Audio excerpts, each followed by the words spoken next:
Hey everyone, I'm Clayton Machado and welcome to Improv Town. In today's episode, I interview Mark Meritt, musical director at the Mopco Improv Theatre in Schenectady, New York.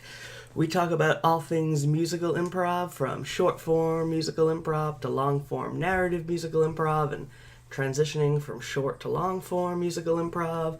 We talk about different musical forms, what to do if you don't have an accompanist, and for musicians, how you can train to become an improv accompanist.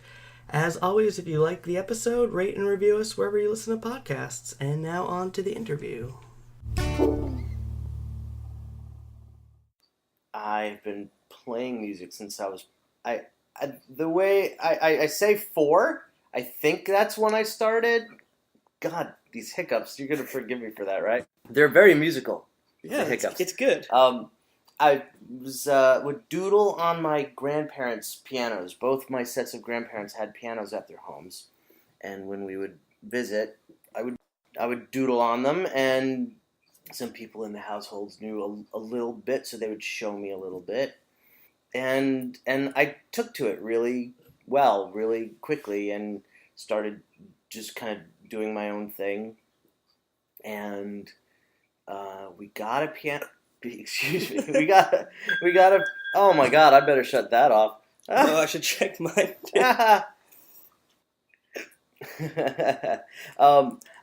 We got a piano. My parents got one when I was 5, and I didn't start lessons until I was like 7.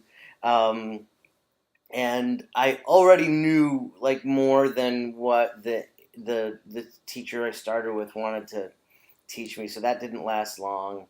And I went through like 4 teachers between like 6th grade and between like 2nd grade and 6th grade, on and off, and I was always learning more on my own than I was in lessons. These days I kind of regret that I didn't pay attention more or practice more some of the things that I thought were not fun. Because, oh no, I'll have more fun if I do this on my own. And I did have more fun, and I did learn stuff. But I regret not working some of the technique stuff that I know would have made me a better musician now. Like what sort of stuff? Oh, like my left hand isn't nearly as good at playing as my right hand is. Neither hand, including my right hand, I can't do a lot of very intricate stuff. I mean, with enough practice on something specific, I could, but because improvisationally, no. Improvisationally, if I do anything that sounds intricate, I'm faking it. Something you've done before. Yeah, I mean, a lot of what I do as a musician, some people would describe as faking it, but like faking it in a good way. There's like fake books, right? That are filled with what we call lead sheets that have just the melody and the names of the chords and the words of a song. And it's nowhere near enough to tell everyone what to play on a musical instrument. But like the point is that if you're a musician who knows what to do with it, you fake it. That's why they call it a fake book. But that's not really, there's nothing fake about it. It's real. And it's improvisational, and it's organic, and it requires certain skills that are cool to have. So I love to play with fake books, and most of what I play when I'm playing on my own is kind of as if I'm playing with a fake book. I just, make up arrangements as I go. I kind of like that every time I play a song, even a familiar one, that it's, it's a little different every time. So how did you end up getting involved in improv comedy, in the improv scene? Well, there were a few false starts. I did a little bit of it in high school drama club when we would do just warm-ups or something. And we got exposed to comedy sports at a festival that we went to, International Thespian Society Festival. And some of us were really keen on that and wanted to do some more of that, but it never really stuck.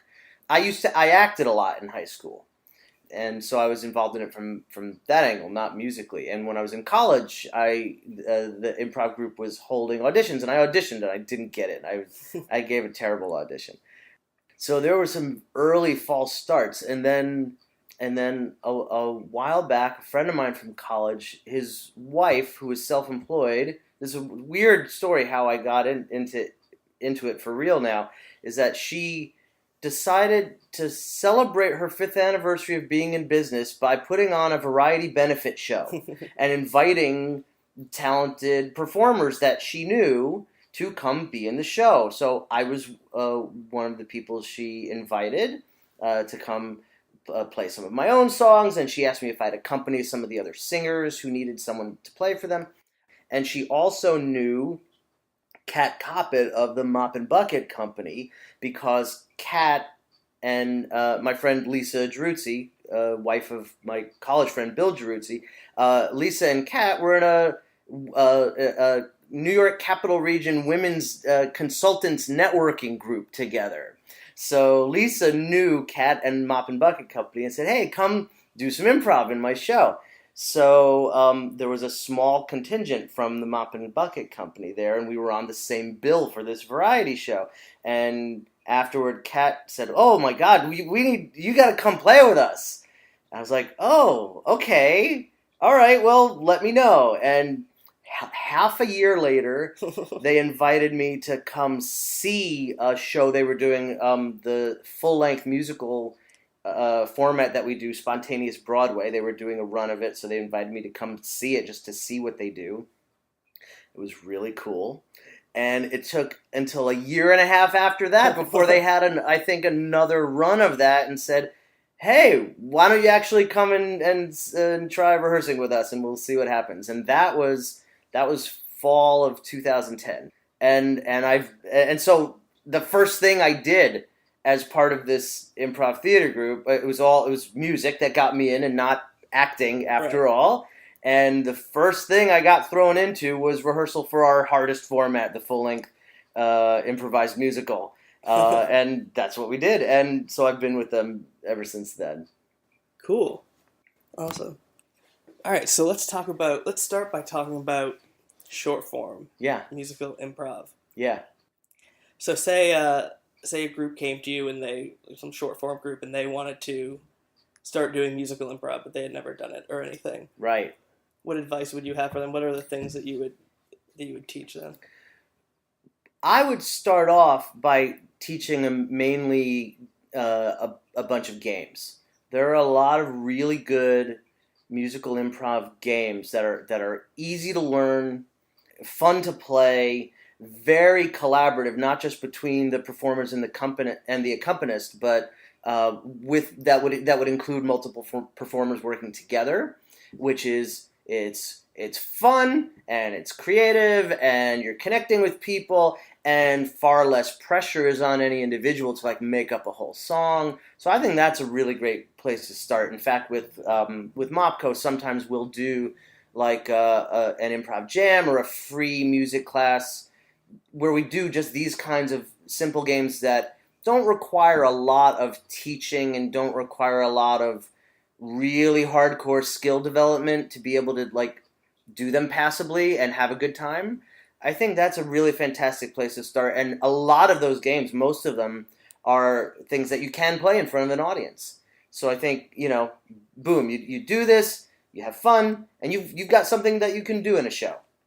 So what are some of those forms or that you would? Some of those. In fact, here I have my list of my agenda for the single session improv musical jam. So some of the things on here are a word at a time song, cool, where people are just taking turns singing a word, and that you can turn into a line at a time song where people are taking turns singing a line. You can turn that into a tag team song where who knows how long or short anyone will sing until someone taps them on the shoulder and tags them out, and they pick up right where the last person left off, just like with a tag team monologue, right? So there's things like that. There's some great rhyming song games, like doing musical limericks, or the song Gaston from Beauty and the Beast. It has been turned into an improvised rhyming singing game. How's that one go? That's no one, whatever, like Gaston, no one but like Gaston, no one, da da da da da da da, like Gaston, and all three of those things rhyme with each other. All those three lines I just sung, and then the next line is he says, "I use antlers in all of my decorating."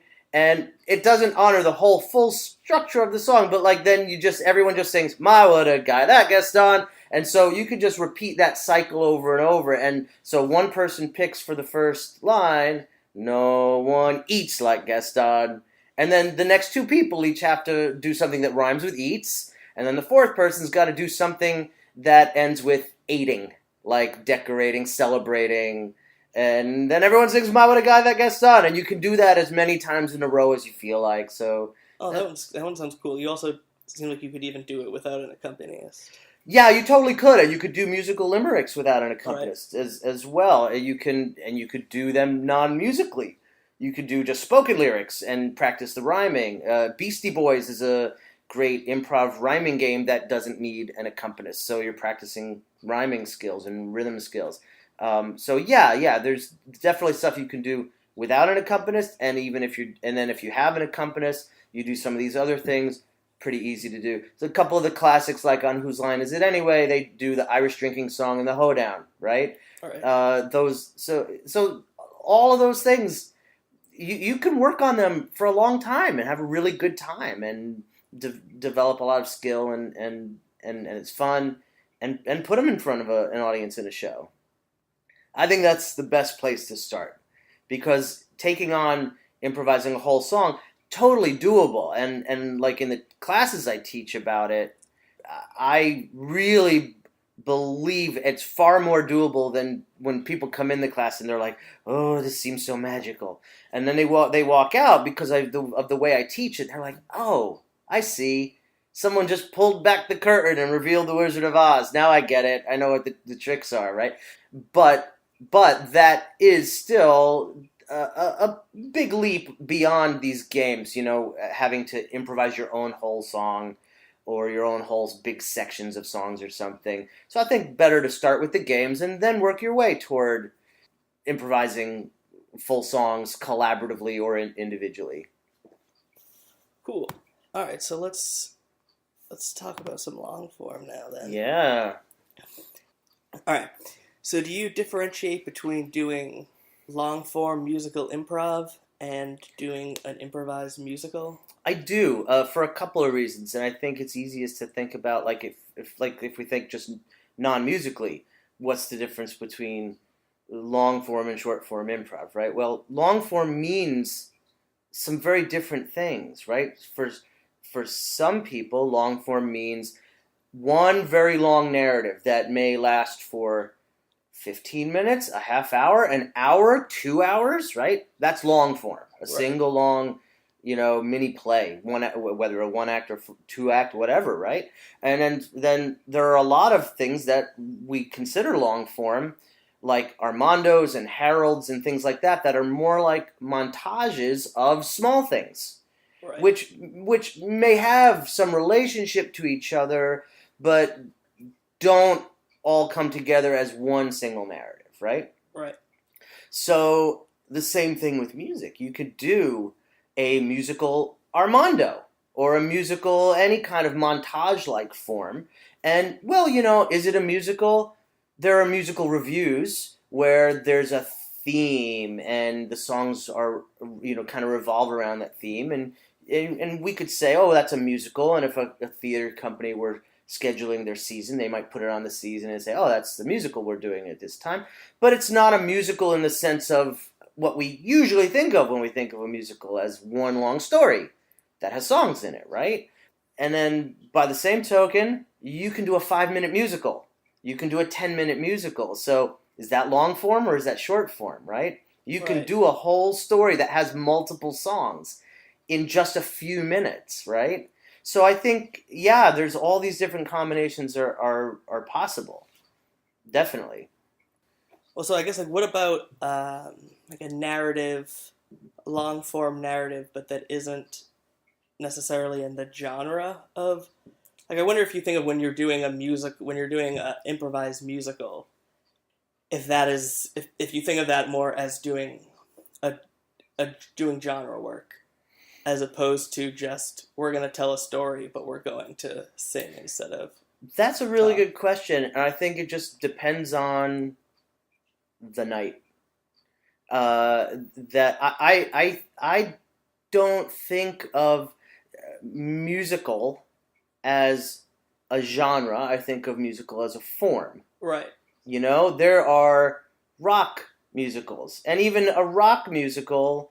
Well, that's a musical genre, but you could have a rock romantic musical. You could have a rock horror musical. The genre is something very different from narrative form, theatrical form, and from musical form or musical genre, right? So, if we had a haunted house story on deck to make a musical out of, I would think of that as, oh, we're doing a horror musical, and I will probably want to give a lot of musical offers as if it were a horror movie, really dramatic, scary, sad, angry, negative emotions. And it would be great if the actors would play to horror tropes just as if we were doing an improvised horror play that wasn't musical, right? Right. But if the offer on hand happens to be a story that doesn't have an obvious genre to it, like a stereotypical one, it's like, okay, well, we would improvise with this if we weren't doing a musical, so we'll improvise with this and we'll make it a musical. And the choices of narrative structuring that the actors do, well, I don't know. We'll see what it turns out to be. And then same with me musically. Usually if it's something like that kind of situation, I'll default to a kind of very general, broad-based pop music, right? And when I say that, I mean it could go anywhere from something that's more of a swingy thing you might have heard in a 40s musical to a pop song from now. A good example is like the musical Wicked. Right. Wicked has a couple of songs like The Wizard Sings that are very old-fashioned sounding, right? And then some of the other songs are very intense, and some of them are very like contemporary pop, right? So I think that's a good example of how you can do a musical and have both the narrative and even the musical score itself compositionally not have to really be in any one particular genre, and it's fine. Yeah, I guess my question really stemmed from so I do musical improv with at the Providence Improv Guild, Yeah. and then I've seen the musical improv at UCB and stuff. And then when I started doing the improvised Broadway musical here, we started really focusing on kind of tropes and styles of the musicals, Yeah. which before we never did at all. It was just literally like Yeah. we weren't playing up those things. Sure. I don't really know what exactly the question is. Just I think that's great. It's great to do. I think it's just like non-musical improv. It's great if you are an improvising actor slash writer slash director, right? It's great to have broad-based cultural knowledge, right? Because you never know what's going to come up. And it's the same thing doing musicals. It's great to have broad-based knowledge of musical theater because you never know what trope that you might want to draw on, what genre you might want to play with that'll be appropriate for a story that'll be fun to do, Or that might not be obviously appropriate for a story that you might say, oh, we're going to do a rock musical about a farmer in the Midwest, right? And it's not a farmer who wants to be a rock star. It's just a very rural story, right? But maybe you feel like doing a rock opera about that because the emotion and the drama, right? Well, so that would be a completely atypical choice. But yeah, would it be great to be able to draw on rock opera as a genre? Sure.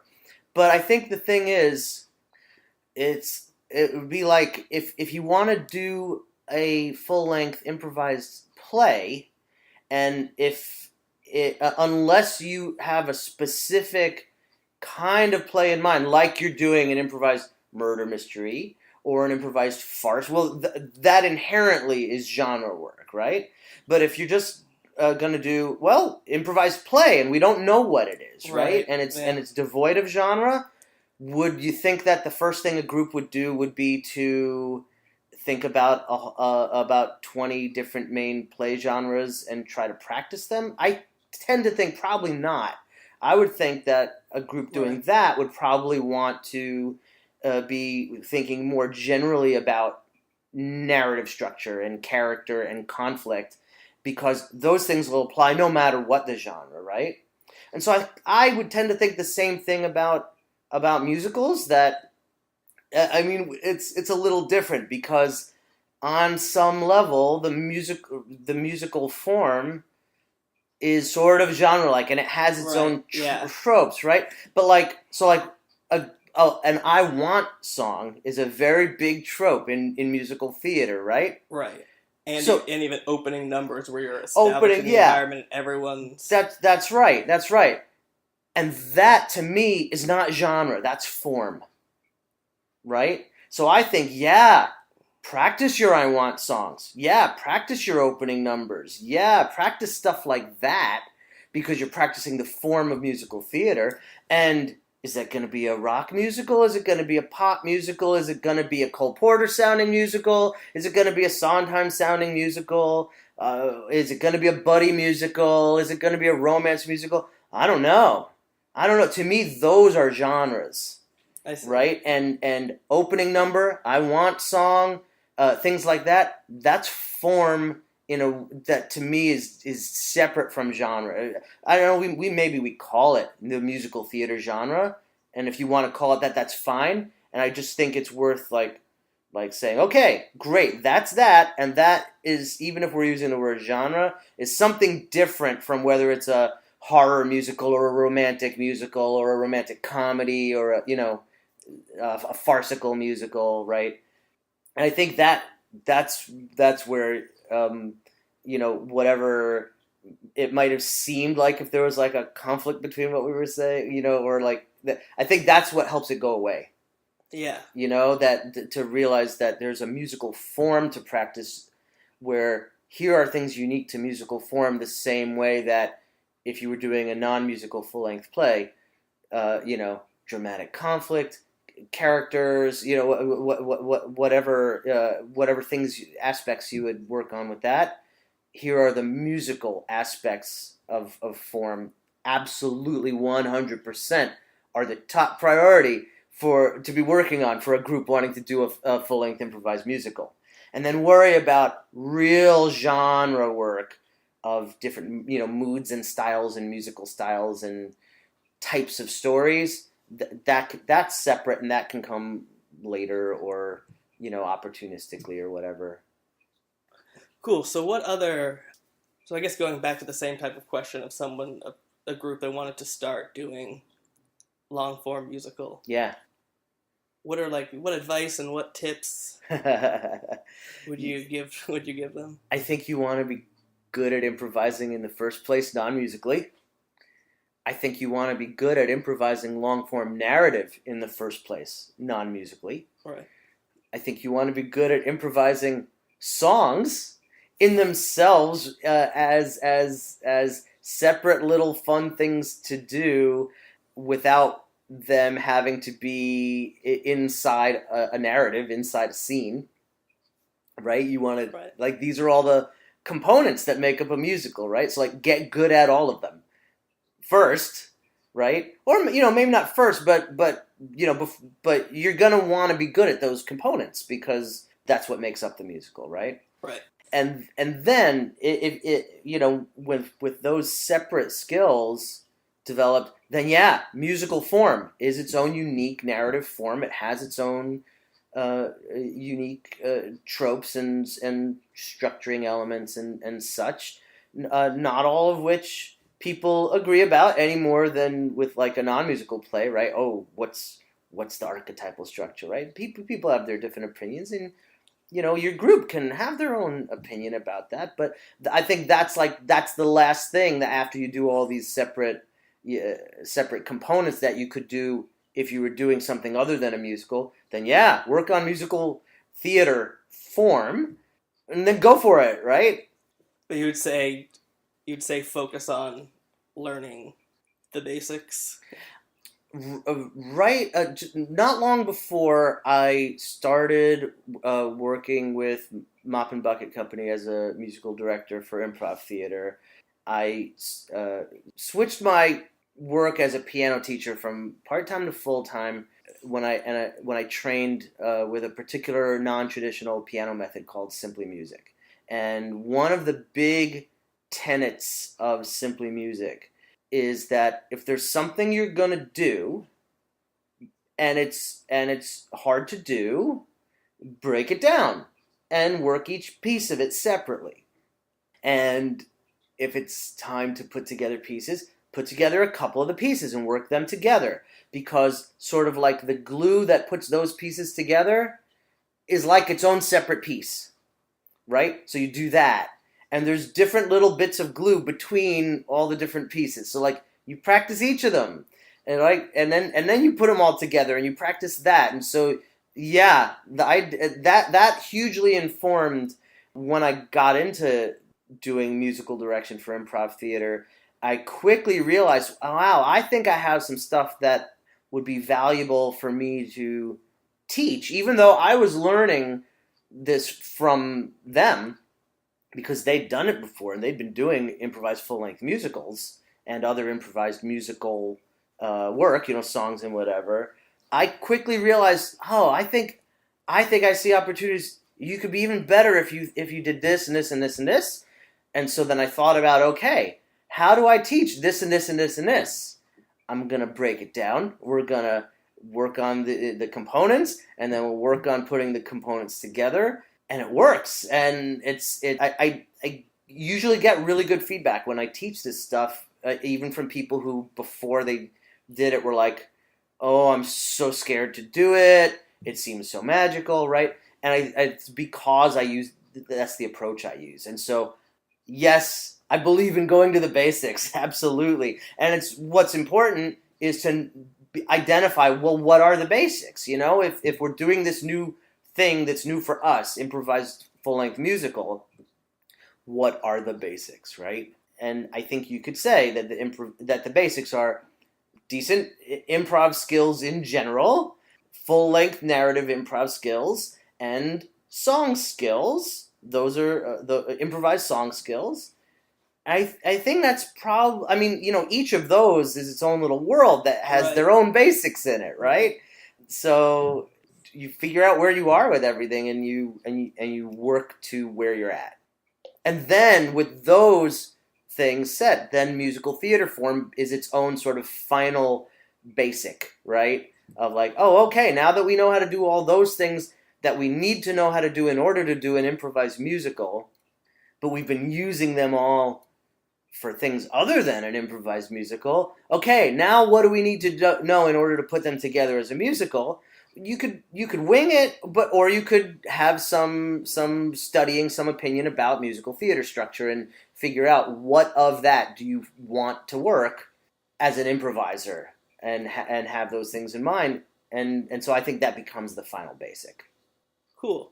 So you said you went in and they had already been doing it, and Yeah. but you still saw all this room for improvement. So say there was a troupe that had already kind of covered those three basics that we've just been talking about, and having come into this experienced place, what are some things that you think people who even may be doing musical improv, but some things that you've noticed, or helpful things that... That's a really good question. You mean if they had all this background and now they wanted to do an improvised full-length musical, or they'd even been doing full-length improvised musicals? Either or. I guess we can kind of cover both. That's a good question. Well, one thing that comes to mind is the question of what kind of format are you doing as a full-length improvised musical? Because there are different ways that companies will do it. There are companies out there that specifically improvise a Sondheim musical. There's companies out there that get an ask real quickly right at the beginning, and boom, go into a a full-length musical, and they don't ask for anything else. The full-length musical format we do is called Spontaneous Broadway. I don't know if it was the first full-length musical improvised format, but I think it was one of the early ones, and it's pretty unique compared to other ones that I've heard because of how it works, and I really love how it works.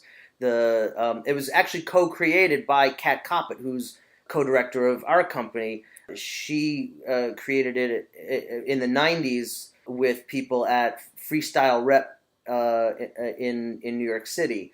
The first act is a backers audition where people come into the theater and they write song titles on slips of paper.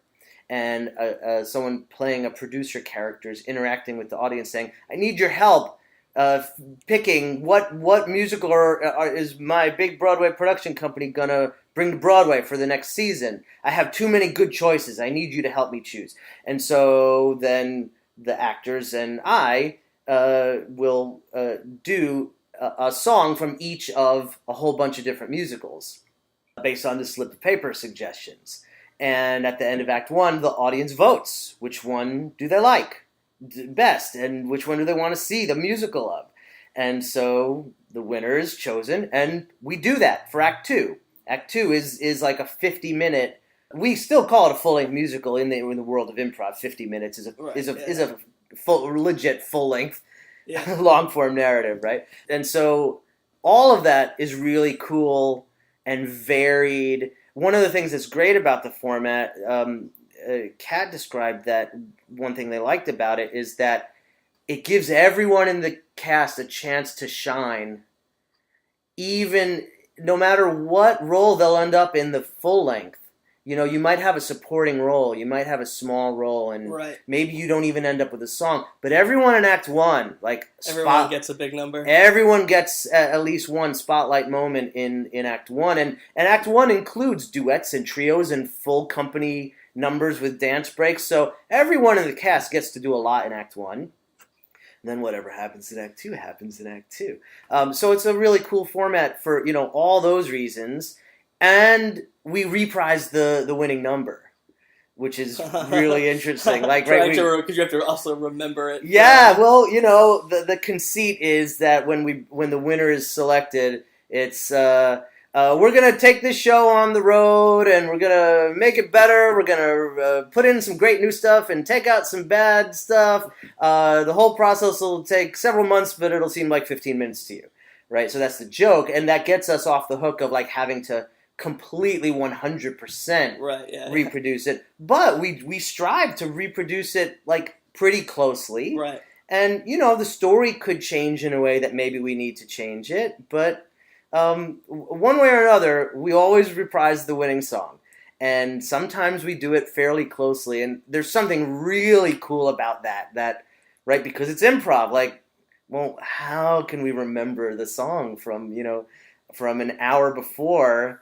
And we've improvised all these other songs and all this narrative between then and now. But somehow we do it. So that's cool. I like it. I love the spontaneous Broadway format. And not a lot of groups do it, right? So I think it's worth, as a group, if you're going to be doing a full-length improvised musical, check out what formats are out there, right? And you might like this one. A different group might like that one, and it's always great to invent, right? Improv groups, we're all always inventing our own formats, right? And it's great to know what's out there, so that you don't have to reinvent the wheel if you don't want to, right? Because there's been people who've put time and effort into studying musical theater structure and creating improvised forms based on it. Are there any other structures that you really like? or ask fors or openings? I'll tell you a couple of the things that I've really liked that we've done, other than spontaneous Broadway, that are sort of long form musical. One thing that we've done is we'll tell the audience, okay, we're going to improvise a musical, and we want someone in the audience to take responsibility for that as we're doing our narrative. Anytime you think there needs to be a song, you shout out there should be a song there, or that sounds like a song, and that's it. Like, so then we start into our narrative, and and we only do songs when the audience member shouts out time for a song.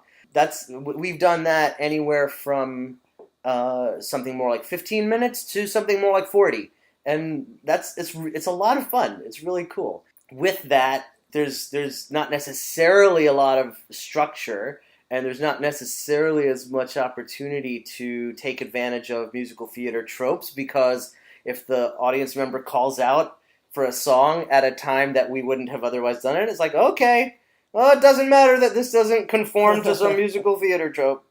Right, yeah. The whole fun of it is justifying. Yeah, exactly. So that's very freeing for us also, and a lot of fun.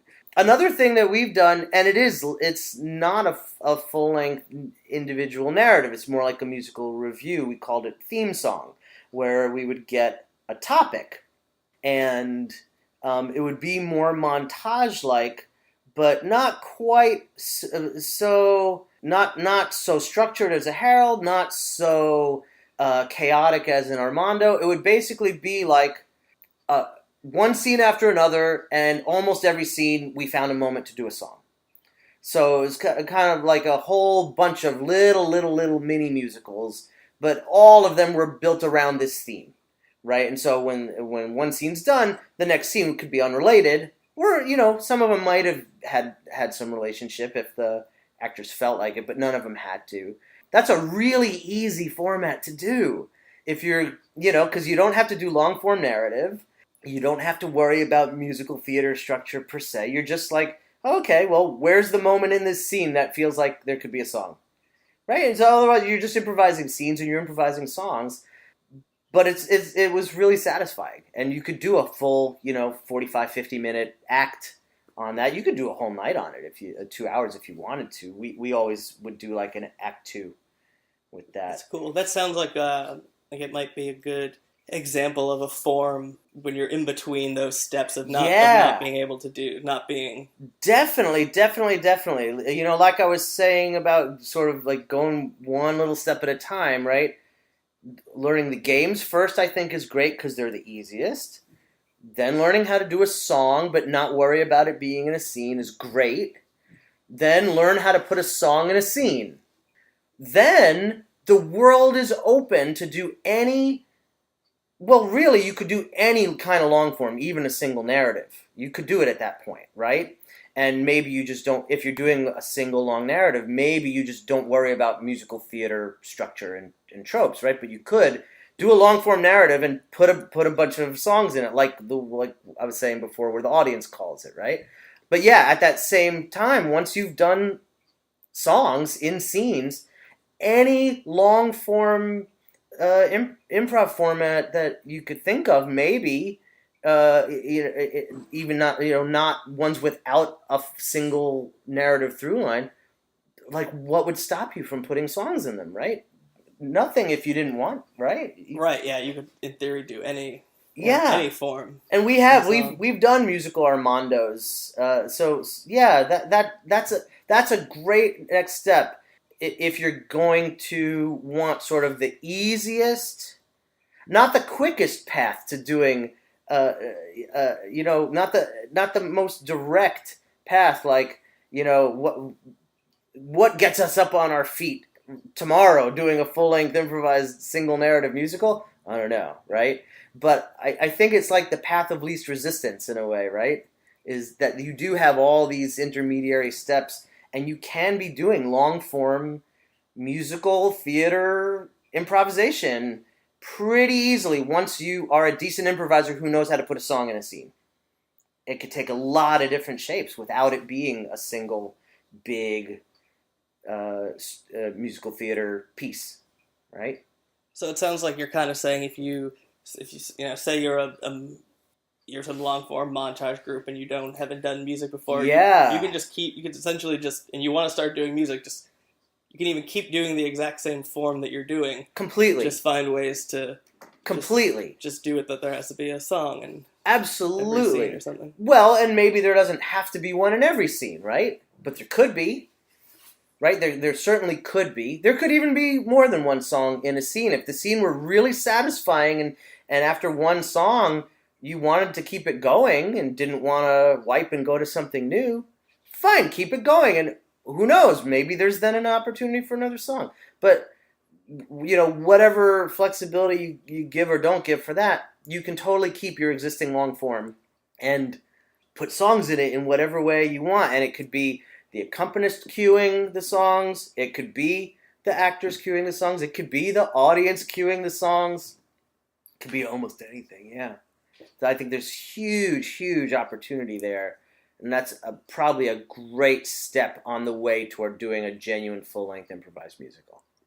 Cool. So have you ever done, have you guys ever used like organic openers, like kind of where everyone will come out and either say a sound or say a phrase or make a sound. Yeah. And then it's kind of like the sound and movement opener that would be, like a herald opener. Yeah, we haven't done that so often. We've done, there was a long form musical format we were playing with that was very montagey, and not some specific format, that already exists or that was non-musical that existed, and we were putting songs and we were trying to just invent something, and it was very montagey and free form, and I think we did some of that kind of thing at the beginning. When we do a more substantial improvised musical and we want a big opening number, one of the types of improvised opening number that we'll do will have a bit of something like that, kind of like there are songs I think like "Who Will Buy" from Oliver and the Act 2 opening of Sunday in the Park with George, where like different characters have like, here's my line and here's my line and here's my line, and they all like repeat it at different amounts of time, and they all contrast. Some of them are high and some are low, and some are fast and some are slow, and it creates this kind of tapestry, right? We'll sometimes do an opening number that starts with that kind of thing, and then it may also have some more traditional sung verses, and we'll go back and forth between verses and the tapestry. There's there's so many possibilities, right? Yeah, there's no limit. So another question I had that I just thought of is editing and wiping musical scenes. Yeah. Because I feel like I always have trouble with that, because I feel like you're more reluctant to do a sweep or do a wipe when people are singing or a tag out when people are mid-line than you would be in a montage. Maybe so. I think that part of that has to do with what is the larger form that you're doing. I think if you're doing a single long narrative that's a musical theater piece that's supposed to have complete songs, right? You maybe don't want to do that. Maybe Right. That would be like contrary to the form, right? Because you wouldn't see that in an actual Because you wouldn't see that typically, or almost ever, right? But if you're doing an Armando or a Harold or some other kind, or like the theme song, like I was talking about before, we also have done something that we have no great name for it. We've just called it our musical montage. The musical montage is, I guess you could say, kind of Armando-like in being very freeform in that, and associative, and one thing just leads to another and they don't have to be related, and one thing could be 10 seconds and the next thing could be a minute. So it's, Armando-like in that sense. But what we tend to do with it is have the accompanist cueing songs and wiping musically. And part of what we want with that format is to keep things really high energy and moving. And so, like, our value around that is we're hardly ever looking for complete songs in that format. We're content that when there's a laugh, it's time to wipe and go on to something else. And so whether it's the accompanist doing a musical wipe or someone else doing a wipe on the stage, we just feel it's completely fine to wipe mid-song. Sometimes we wipe in the middle of a song because the song's gotten boring and repetitive and isn't going anywhere. Sometimes we'll wipe just on a great, funny lyric. So I think it really depends on the larger form you're working in. If wipes are appropriate in that form with music, without music, then they very well could be appropriate with music. Cool. Yeah, the form that we do, it's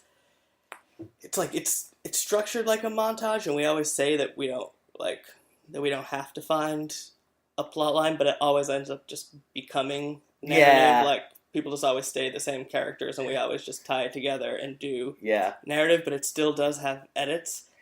Yeah. Yeah, so you could wipe songs in that. I think you'd want to, maybe have a little talk among the company about how you feel about that, and is that something that you decide to just experiment with in rehearsal one night, right? Yeah. And maybe you find you like it. It's something that's totally allowed and that we should be doing.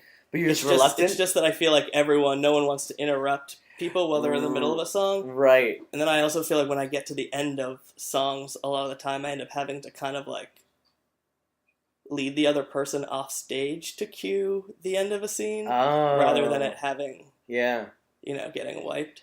I don't, there's seldom a right answer in improv, right? Yeah. My gut would be have a night where you rehearse that, some night where you just all agree going in, we are going to wipe every song before it's done. Period. Every song has to be wiped before it's done, right? That way you have permission. Not only have permission, you're actually failing in your responsibility if you don't wipe it, right? And that way everyone who's singing knows, I am not going to get to the end of the song. Someone's gonna wipe me in the middle, right? And just do that so that you have permission to explore that possibility and see what it feels like. And you all might feel like, oh yeah, it was fine. It was a little jarring, but it was great. I was running out of ideas for that song anyway, right? Yeah, I feel like that is actually a cool exercise because by forcing you to do it, it makes it not seem as weird anymore.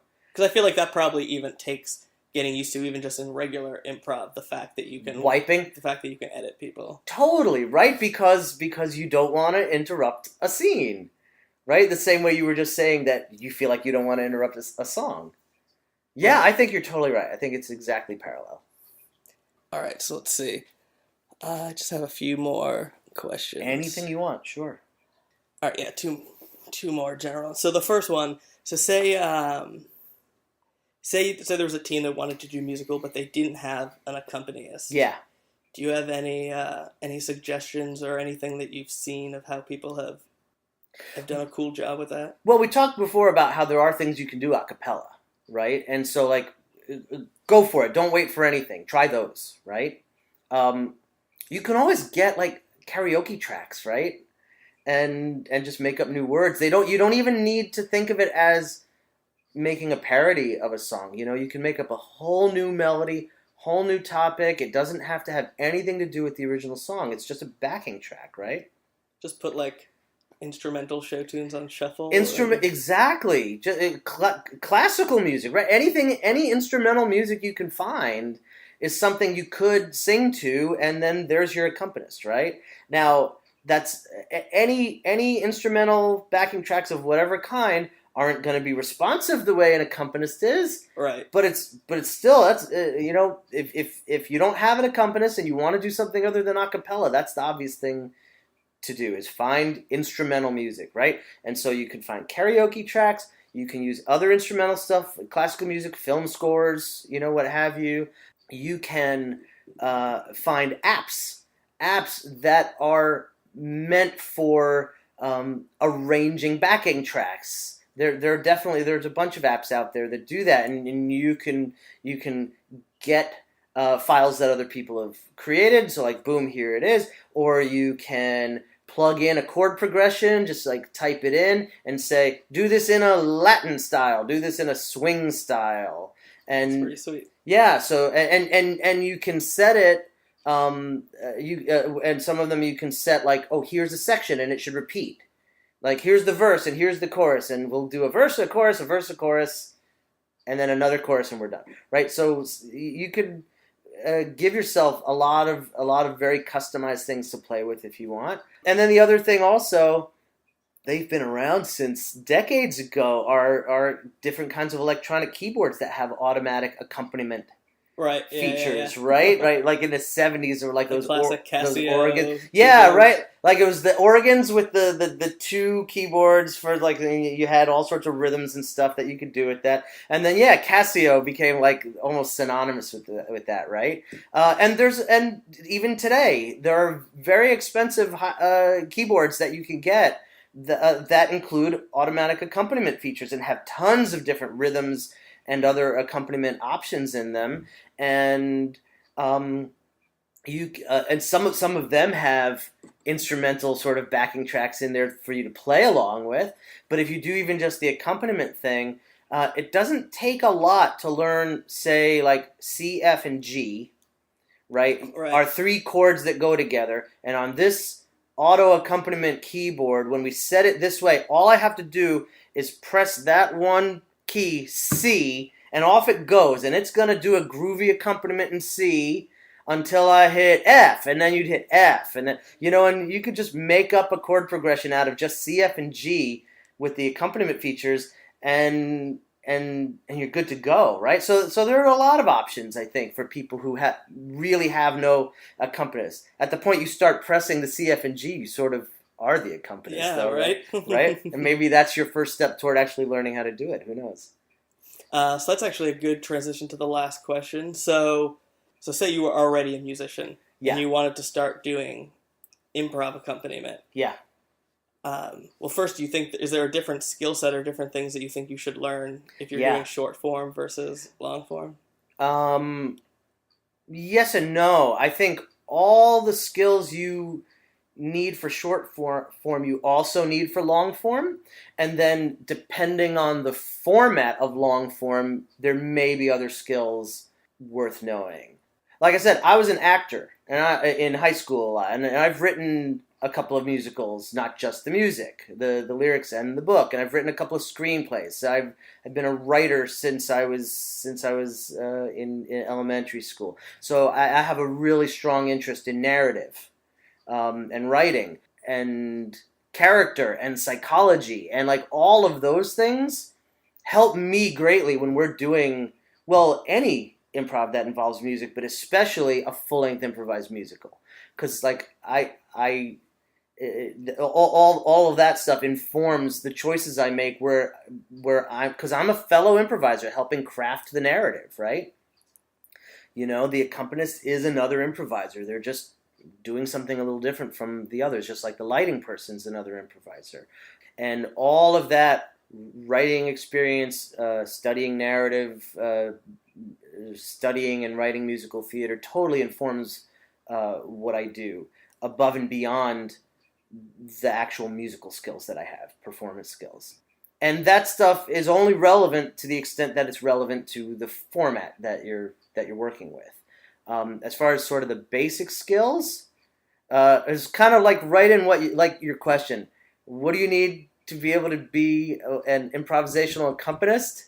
You need to be good at improvisation, and you need to be good at accompaniment. Like those are the two things, and those are unique musical skills in themselves. You can be a good accompanist without knowing improvisation, and you can be a good musical instrumental improviser without being good at accompaniment. And so those are two, and you can be good at both of them without ever working in improv theater, right? So it's like the same conversation before about what are the basic building blocks, right? Get those two building blocks, then start playing with them together on your own as a musician, then get in a room with some actors and see what happens.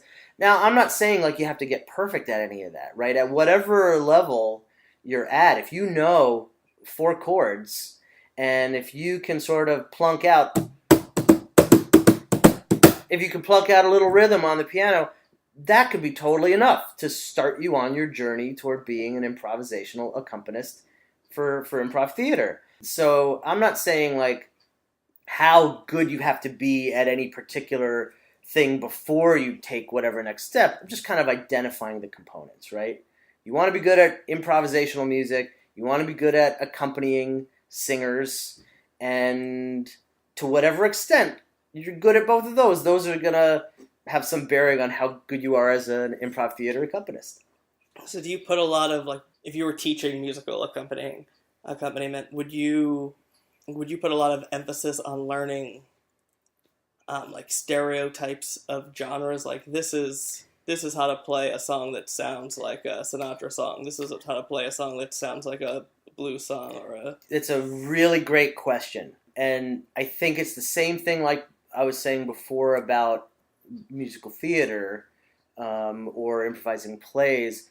Genre is such a fantastic thing to have in your skill set, and it gives you so many more options as an improviser. It gives you so many more options about what you as a company can do. So absolutely, that's something you're going to want to do. And it's something that itself builds on more basic skills. And I think you can not worry about genre at first if that's not yet in your skill set and you want to develop sort of more generic ability to improvise in a company. Great, do that, because then you can at least get in a room with an improv group and start working together, and then any genre work, you want to what do improvisers do when they want to be able to improvise a film noir scene better? They go watch some film noir, right? Yeah. So, like, that's just the choices that you make as improvisers, whether you're acting or whether you're a musician.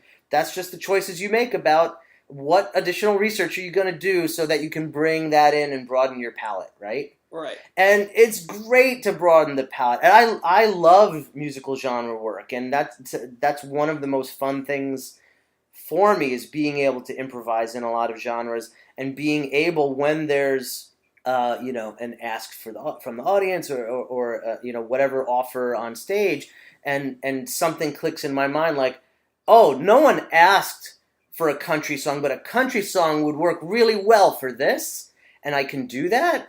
I love that I can draw on that.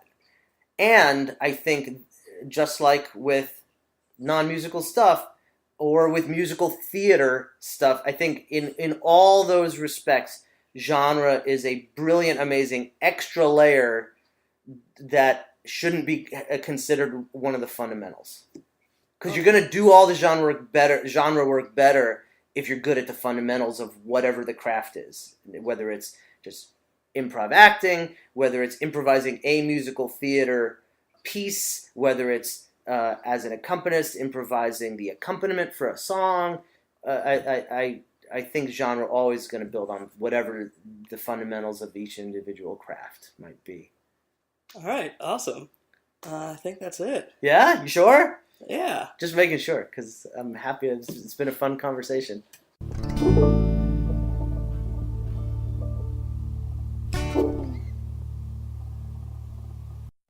You've been listening to Improv Town. If you enjoyed this episode, rate and review us wherever you listen to podcasts. And if you're in the Rhode Island area, don't forget to check out all the great local improv. PIG, the Providence Improv Guild, has shows every Thursday, Friday, and Saturday at 8. The Contemporary Theater down in Wakefield is currently doing Maestro Improv at 9:30 on Fridays and Theater Sports at 9:30 on Saturdays. The Bit Players do Shoreform down in Newport every Friday and Saturday night at the Firehouse Theater, and that's BYOB, so that's always fun. You can also check out Improv Jones, Rhode Island's longest-running improv show, on the first Saturday of every month. That's down at the AS220 Black Box in Providence. Last but not least, there's a new improv theater in town, Wage House, which has shows every Friday night at 8 in Pawtucket. And many of these theaters also offer great improv classes, so don't forget to check those out as well. I'm sure Google can help you find everything you need. See you next time.